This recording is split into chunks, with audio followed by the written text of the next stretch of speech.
是赵少康，欢迎来到 TVS 赵康战情室。在我们现场特别来宾，张志豪议员、唐湘龙先生、柯志恩委员、徐巧芯委员、张世刚议员。好，还在打。哎呀，那么 CNN 说伊朗已经布了好几十枚水雷了，就是意思说成功布哦，短时间还可以再放几百枚，所以荷姆斯海峡可能变成死亡的幽谷。川普说：“你们不把它移掉，我会打击你。”他怎么可能移掉嘛？对呀，他好不容易布在那，他可以移掉吗？这任何人也不可能移掉啊！哦，那川普说，美国已经摧毁了16艘伊朗布雷船，而且公布，你看把它炸掉。我也相信他炸掉一些，但是炸掉一些还是有漏网之鱼啊，所以CNN才会说已经布了几十枚了。换句话说，炸掉你16艘，可能还有4艘啊、6艘啊、8艘啊。布了雷了啊！这水雷很可怕的啊。那另外呢，美国国防部长啊，战争部长呢，昨天说，昨天对伊朗的打击是最猛烈的，我们出动了最多的战斗机，投下最多的飞弹，这个打击最严重，这10天以来最严重的啊。那所以呢，昨天加大了空袭的力道啊。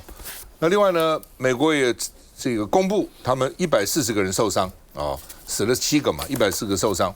那川普说呢，快打完了，但是呢，以色列总理还是扩大攻击，所以美国在这方面跟以色列可能有分歧今天我看到外媒报道说他们这边可能有分歧那另外呢，传出来说，因为美国跟以色列联手在空袭，伊朗的新国防部长被打死了，那他有一艘隐形的军舰被炸沉了，那这隐形军舰被认为有指标性的意义那所以呢，这个军舰叫做卡西姆苏莱曼尼号，是2020年他这个将军呢，伊朗将军被打死以后，他们用他的名字来命名这艘军舰那说是隐形巡逻舰。那现在没什么隐形的，因为伊朗剩下军舰不多了，所以你总要靠岸，要补给等等都会被看到所以反正美军比武力，我觉得伊朗是绝对比不过了。那现在就比谁气长，我们看一下。没错。U.S. forces eliminated multiple Iranian naval vessels March 10th, including 16 mine layers near the Strait of Hormuz. 从美军中央司令部公布的最新画面可以看到，好几艘大小不等的伊朗船舰遭到飞弹打击，有些在海上，有些停靠港口，甚至还没有启用。美军宣称摧毁了16艘伊朗的布雷舰。另外，对影片中具有逆踪设计的伊朗苏莱曼尼级飞弹巡逻舰也被美军击中爆炸。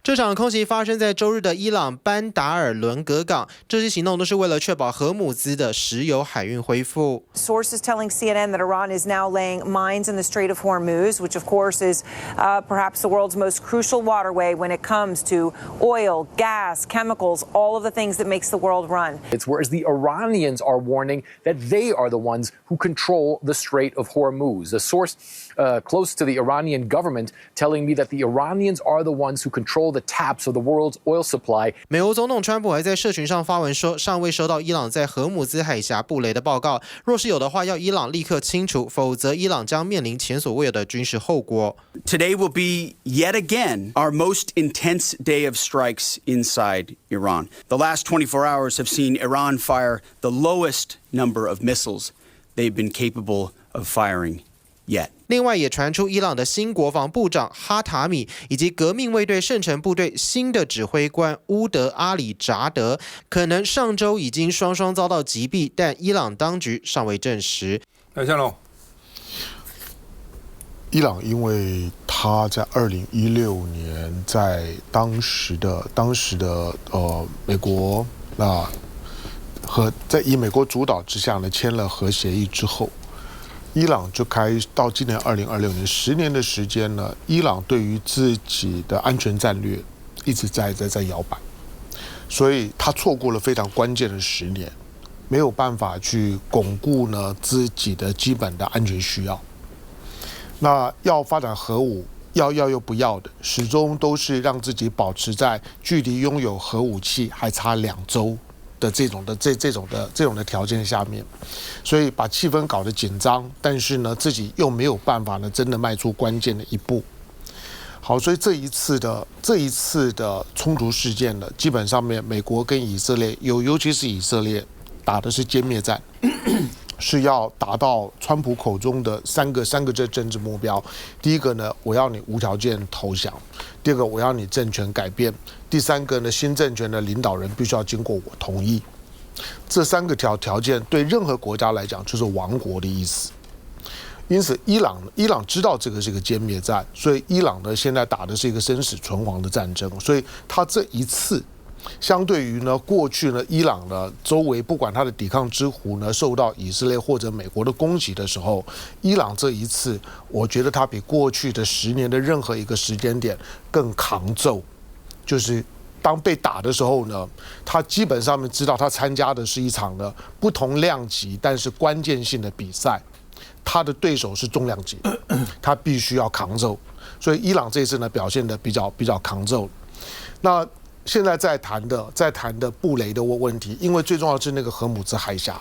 荷姆兹海峡如果以保持现在的状态，在1周的时间，它不是油能不能出来的问题，它还有很多的就是包括呢粮食、肉类。这些的东西的运补要进去的进不去，所以海湾国家马上就会出问题，顶多在1个礼拜。所以伊朗这个时候的布雷知道，美国很有可能在这1个礼拜之内会有一些新的军事动作。你看他的布雷，伊朗现在的布雷，他不是为了要封锁海峡，他是为了要反登陆的。他担心呢，美国有可能真的呢用少量的特种部队或者是地面部队去攻占呢伊朗靠近荷姆兹海峡的这一块。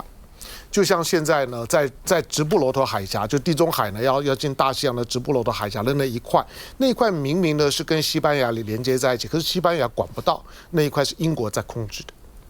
美国长时间呢对重要的战略水道的进出口，它都是采取这种割一块地我来管，那剩下的归你。但是呢，这个战略水道呢是我控制的。美国可能这样子做，所以伊朗这一次的布雷是一个反登陆的布雷，它不是一个封锁性的布雷。那它为什么不封锁？其实它并没有必要封锁，只要它的导弹是有效的，它根本就不需要布雷。因为荷姆兹海峡，如果你有一个荷姆兹海峡的宽度，中间还有岛屿，那个宽度大概30公里左右，30公里，台北开车连桃园都还没到呢，30公里的宽度。换句话说呢，基本上所有一般的导弹呢，都可以呢有效的封锁荷姆兹海峡。第二个就是说，荷姆兹海峡的深度它非常浅，它是一个潜水区，所以呢，在这个地方呢，要做呢水下的管控呢，也不是这么难。布雷在这个地方有绝对的杀伤力，是因为你现在看到的伊朗的这些呢布雷的设施呢都很浅，因此他把雷呢布在大约在水下呢5公尺左右的地方，你只要是油轮或者是重型的军舰要通过的时候，你一定触雷。但是呢，吃水很浅的这种的快艇啊、小艇就不会碰到，所以他自己的通行没有问题。但是呢，重型的水面舰啊，或者是这种的大型的油轮通过的时候，一定触雷。好，那伊朗呢？虽然美国说，我集成了呢16艘的这个布雷艇，伊朗的布雷艇跟我们的算法不一样的。它的布雷艇，如果你用最粗糙的算法，大概有200艘以上，所以呢16艘呢并不算什么。它甚至于有用潜艇，它的基洛级的俄罗斯给它的基洛级的潜艇都有在潜水区呢布雷的能力，所以它如果真的要布雷，它可以布的比现在的情况呢更好。但是我说那个地方呢，荷姆兹海峡是不需要布雷，布雷是为了防御，而不是为了要攻击。所以呢，眼前呢，美国比较要担心的是，如果伊朗真的就是要用大规模的布雷，伊朗手上呢控制的有效的智慧型的水雷呢，估计在2000枚以上。现在呢，大概只有几十枚在靠近荷姆兹海峡它的管控区的沿岸而已。所以现在我们所理解的布雷，跟美国口中的所说的那个布雷呢，不是同一个层次的。而且它布雷不一定要大船的，小船也可以布啊。对啊，这小艇也都可以布了。来自，所以这就凸显出这个荷姆兹海峡对于所有世界各国的一个重要。它不仅是一个能源的这个所谓的运输，它最主要是非常多的货品都是来自于通过这个荷姆兹海峡。以台湾来说的话，我们以前已经讨论过嘛，不管是我们从卡达运过来的，不管是原油或是天然气，都要通过这里。更重要的是，大家就忽略了我们很多的金融产品，我们很多时候过去已经是投资在中东非常多。你知道我们这个曝险金额过去来说已经达到2兆3，虽然是在金管会也特别提出来，我们在伊朗没有这个所谓的曝险的这个基金。但是你不要忘记啊，在整个中东的战火如果一延伸的话，对我们还是有非常大的一个影响。所以它不只是这个能源这个断源的一个问题，还有包括我们金融资产的一个减数，这是我们大家现在目前非常的担心。这也就是为什么我们现在对于中东战争，我们花了这么多时间在做一个讨论。不过我每次坐在这个地方，不管从这个所谓乌克兰的战争到像目前为止又是美国跟这个伊朗，我们好像每次都认为美国一出手都觉得很紧急的，就觉得好像1个月2个月我们大家就可以改换题了。可是你看我们的乌克兰到目前为止还是不断在讨论。那现在里面来说，我们也觉得以色列跟美国联手，然后又把哈米尼给斩首掉，连国防部长也有。然后哈米尼的儿子目前为止好像看似就是还像是一个傀儡的一个角色。然后伊朗国内应该也还有一堆反战的一个声音，好像这场战争应该是很快就可以落幕，就没想到看到现在为止，我们还在讨论死伤多少。你更不要讲说这个川普在国内所面临的极度的一个压力。目前所有的民调完全显示，民众最感受最多就是他们的生活的指数。可是你看，这个油价开始在涨，还有包括他们自己的负债已经达到的这个美国已经达到39兆美元，这完全创历史新高。更不要说他们有用的飞弹是从2022这个乌克兰之后来过来，它是它的总额，这么几十天就是总额，所以到处要去借武器了。这跟国内的期待不一样，所以大家就认为川普每一次发动这些战争都占领全国的一个版面，但是他们这些的版面跟他政治的利益的获取，还有他声望的获取，跟民众所感受到生活的需求是完全是不一样的。所以说川普会不会有压力？绝对有压力。所以呢，他这个部分，更何况他在制裁这个西班牙时候，因为西班牙不愿意出界的时候，法国还公开赞成，所以美国也失去了很多欧洲盟邦对美国的一个信任。所以川普目前所处的这个地位，如果他没有办法立即对对伊朗的一个攻击达到一个不管是歼灭或是停战或是任何一个结果，这再耗下去的话，没有一个人受得了。所以我觉得到目前为止来说的话，如果川普在这一块当中，诚如他也不但改口，但是呢，还是一句话，如果他在未来，大家就说，如果你让这个所谓的油价目前已经很有机会冲过100多，如果到200多，你觉得川普他会做什么？难道就真的只有歼灭这一条？没有办法，而且他是穿皮鞋，他们是穿布鞋、穿草鞋的，你根本完全没有办法对等。再加上宗教力量，所以这一局来说的话，我们大家都是预估，如果没有在1个月之内再有一些解决的话，我想全世界一定会进入一个大家没有办法想象的混乱。是不是快解决了哈？川普改来改去了哈。那刚刚智恩讲了一个很奇怪的，也是很重要的观点哦。昨天我看到这个很多外国媒体在讨论，以前是穷国才负债，现在是富国也负债。美国这么有钱的国家，负债39兆美元呢，很多很厉害的国家，其实你仔细看，财政都一塌糊涂啊。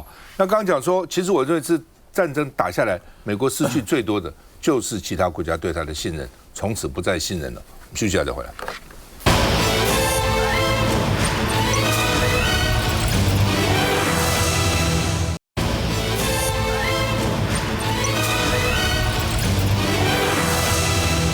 好，川普说差不多完成了，伊朗啊打得差不多了，我们已经胜利了，而且白宫发言人昨天说，我们打到什么？打到伊朗承认无条件投降，不过不需要他自己讲，换句话说呢，他讲不讲都没关系，我认为他已经无条件投降，他就无条件投降，意思是这样啊。那到底要快结束了还是继续打？这差很远了。美国一快结束，油价马上跌，股市马上涨；一说要继续打，最后这个股市马上。这个又跌了哦。那战争原本说法，川普说差不多了，已经打得非常完整了。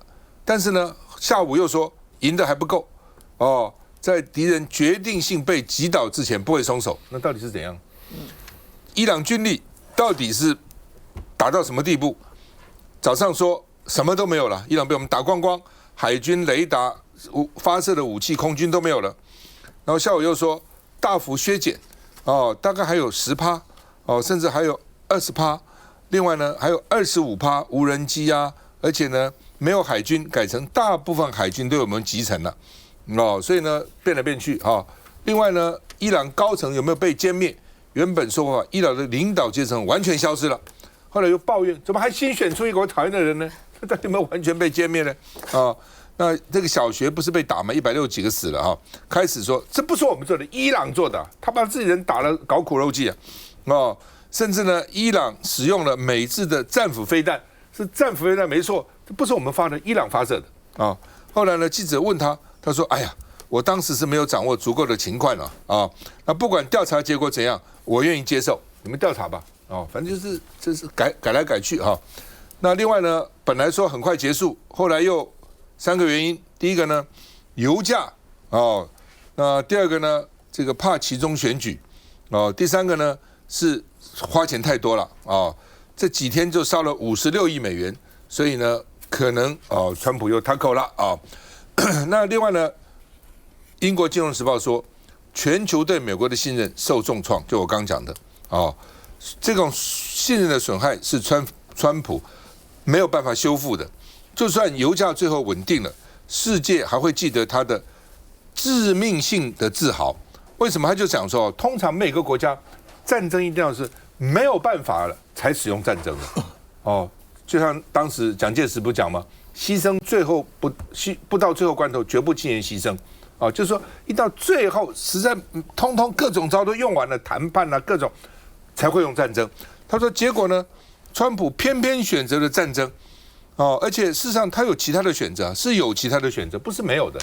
哦，他其他选择路还没有走完就开始打哦，所以其他国家对他不信任了啊、哦。那川普说结束，伊朗说还没有啦，不是由你决定，由我决定。那川普就说，伊朗你小心，你要迎接死亡、火焰跟怒火哦，就像圣经上讲的地狱的怒火要烧到你们哦。那但是伊朗说呢，我们有足够的殉道抗暴的精神，不会害怕你们的空洞的威胁哦，而且呢，小心最后消失的可能是你们哦，最后消失不是我们，大家来比看最后消失的是谁啊、哦？那伊朗卫队最新警告说，你美国以色列再这样搞下去，你到时候1公升的油也别想运出去，通通运不出去啊、哦。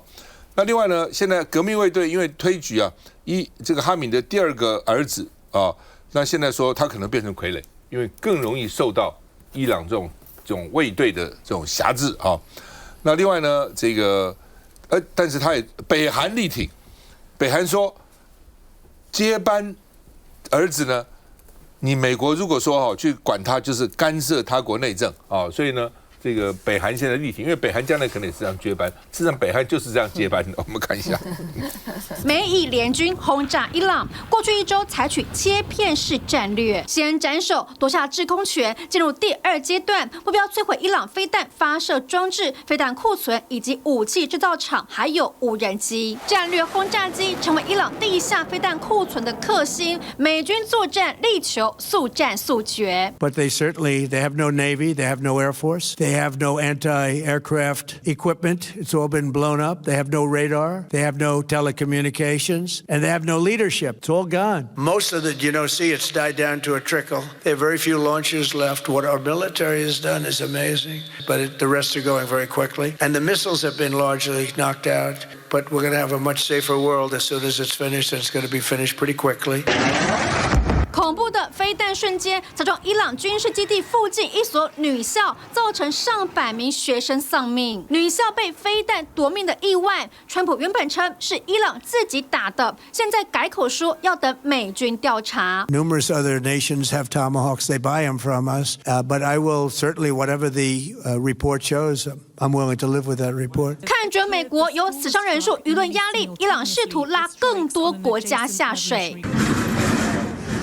一颗飞弹残骸掉进土耳其，多亏有北约防御系统护体。阿拉伯联合大公国被波及最惨烈，承受超过1700枚飞弹以及无人机。虽然超过90%都成功拦截，但这炮火量不少于发动战争的以色列。就算得罪全世界，伊朗人放话不投降，没有谈判空间，要跟美国意志较量，比气长。南小新。其实对美国来说，最好的就是能够尽快结束这场他们发动出来的战争。但不管是以色列或是伊朗，现在看起来并不是这么一回事。